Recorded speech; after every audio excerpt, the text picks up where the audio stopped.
ভারতের গোয়েন্দা সংস্থা রয়ের প্রধান পরাগ জৈনের ঢাকা সফর নিয়ে জল্পনার কিছু নেই বলে জানিয়েছেন তথ্য ও সম্প্রচার উপদেষ্টা জায়েদুর রহমান।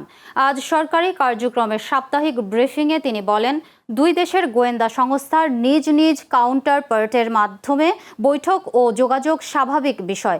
এ সময় তিনি জানান, ভারতের সঙ্গে জনগণ কেন্দ্রিক ও ভারসাম্যপূর্ণ সম্পর্ক গড়তে চায় বাংলাদেশ। দুই দেশের মর্যাদা ও পারস্পরিক স্বার্থের ভিত্তিতে নিরাপত্তা সহ বিভিন্ন বিষয়ে আলোচনা হওয়া উচিত বলেও মন্তব্য করেন তিনি।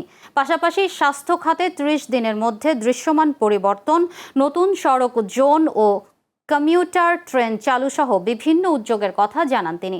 শিক্ষার্থীদের জন্য সপ্তাহে একদিন বিনামূল্যে জুলাই গণ অভ্যুত্থান জাদুঘর, জাতীয় জাদুঘর সহ বিভিন্ন জাদুঘর পরিদর্শনের সুযোগ দেওয়ার সরকারি উদ্যোগের কথাও জানান তথ্য উপদেষ্টা। চায়না থেকে ঢাকায় এসছেন, সো এটা তার এক ধরনের সফর এবং আমাদের যে কাউন্টার পার্ট আছে তার সাথে বসবেন। এটা নিয়ে মনে হয় না সরকার যদি মনে করে সেই সফরের পর সেখানে কোনো একটা স্টেটমেন্ট সরকারের দিক থেকে হয়তো দেওয়া হবে, কিন্তু এটা নিয়ে স্পেকুলেশনের কিছু নেই। মানে অনেকে এমনভাবে করছেন যে গোপন, মানে সবাই সব জানেন, পত্রিকায় সব চলে আসলো, কিন্তু এরকম কথা লিখছে।